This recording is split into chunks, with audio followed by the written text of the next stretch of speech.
CM योगी ने पाकिस्तान की class कैसे लगाई है, इस पर एक रिपोर्ट देख लेते हैं। आपने देखा होगा कैसे प्रधानमंत्री मोदी जी के मार्गदर्शन में भारत के बहादुर जवानों ने पाकिस्तान को चारों खाने चित्त करते हुए उसको उसकी ही औकात में लाने का काम किया है। मुख्यमंत्री योगी आदित्यनाथ के इस बयान में सेना शौर्य पर वो अभिमान है जो न सिर्फ यूपी की 25 करोड़ आबादी बल्कि पूरा देश महसूस कर रहा है। पाकिस्तान की जमीन पर सेना ने जो उसकी बर्बादी और हिंदुस्तान की बहादुरी के निशान छोड़े हैं, उसका बखान जब सीएम योगी ने किया तो यूपी के कासगंज से उठे भारत माता की जय का उद्घोष कन्याकुमारी से लेकर कश्मीर की वादियों तक गूंजा होगा।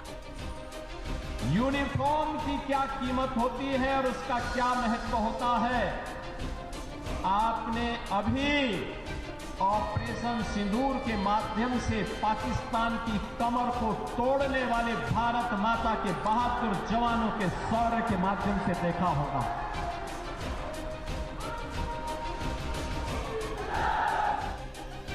मंगलवार को कासगंज पहुंचे यूपी के सीएम योगी आदित्यनाथ न सिर्फ सेना की तारीफ की बल्कि पाकिस्तान को चेतावनी भी दी।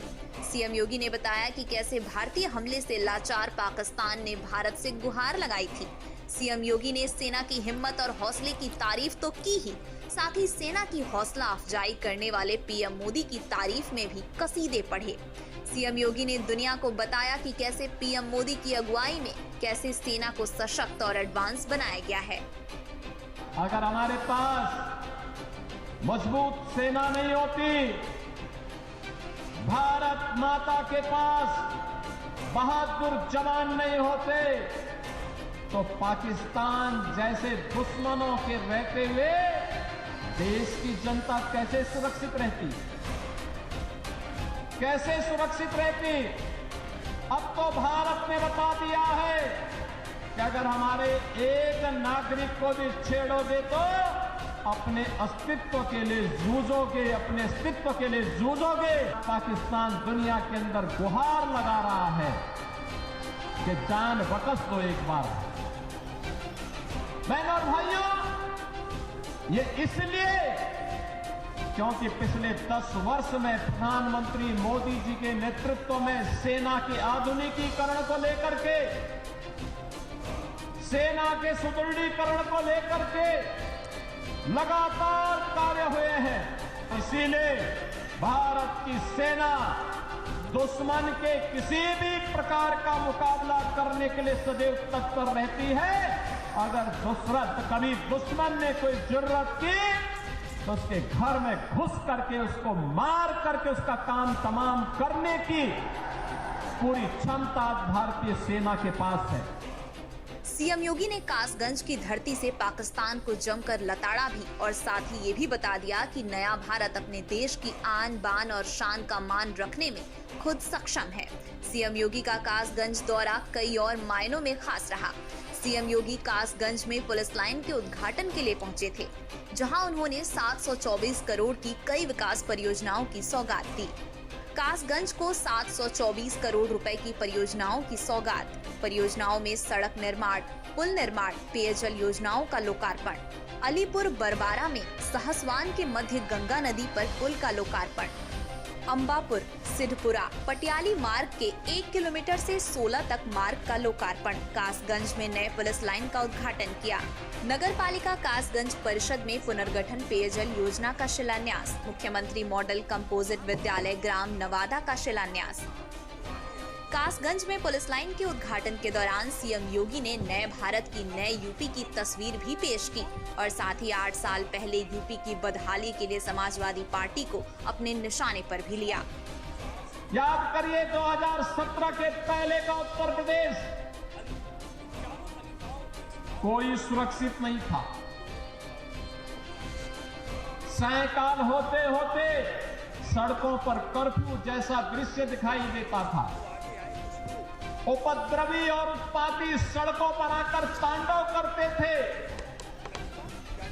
न बेटी सुरक्षित थी, न व्यापारी सुरक्षित था। हर तीसरे दिन एक दंगा होता था। पर्व और त्योहार के पहले ही लोगों के घर में, लोगों के मन में एक आशंका आ जाती थी, पता नहीं अब क्या होगा, अब क्या होगा। प्रदेश में विकास ठप हो गया था। एक तरफ उपद्रव और दूसरी तरफ अंधेरा। इन दोनों के बीच का समन्वय था समाजवादी पार्टी और पहले की 2017 की पहले की सरकारें। वे गुंडों के साथ मिलकर के प्रदेश में अराजकता फैलाते थे। सीएम योगी ने कासगंज की जनता को ये भी बताया कि कासगंज की बदहाली का जिम्मेदार कौन है। साथ ही मौजूदा वक्त में अगर कासगंज विकास के घोड़े पर सवार होकर रफ्तार में है तो मौजूदा सरकार का क्या रोल रहा है। याद करिए, कासगंज जनपद का निर्माण 2008 में हुआ था। 2008 में बहुजन समाज पार्टी की सरकार थी। उसके बाद 5 वर्ष समाजवादी पार्टी की सरकार रही। बहनों और भाइयों, पुलिस लाइन जो पुलिस की व्यवस्था की बुनियादी आवश्यकता होती है, इसके लिए न जमीन दी गई न पैसा दिया गया। आज उत्तर प्रदेश पुलिस देश के अंदर एक मॉडल के रूप में देखी जा रही है। एक मॉडल के रूप में आधुनिक सुविधाओं से युक्त, हर प्रकार के संसाधनों से युक्त, और माफिया का तो काल ही बन गई है पुलिस। माफिया पैरेलल, एक समानांतर सरकार नहीं चला सकता। किसी गरीब की प्रॉपर्टी पर कब्जा नहीं कर सकता। सज्जन सत्य को प्रताड़ित नहीं कर सकता। बेटी और व्यापारी की सुरक्षा पे सेंध नहीं लगा सकता है। अगर लगाएगा तो उसे मालूम है अगले चौराहे पर यमराज उसका इंतजार कर रहा होगा और फिर राम नाम सत्य है की यात्रा निकलनी प्रारंभ हो जाएगी। सेवा, सुरक्षा और सुशासन योगी सरकार की सियासत के यही साधन रहे हैं। यही वजह है कि यूपी के विकास की बिल्डिंग सख्त कानून व्यवस्था की नींव पर टिकी है। यही वजह है कि बात चाहे सुरक्षा की हो या सुशासन की हो या निवेश की, यूपी हर मामले में देश के बाकी राज्यों के लिए नजीर बनता जा रहा है।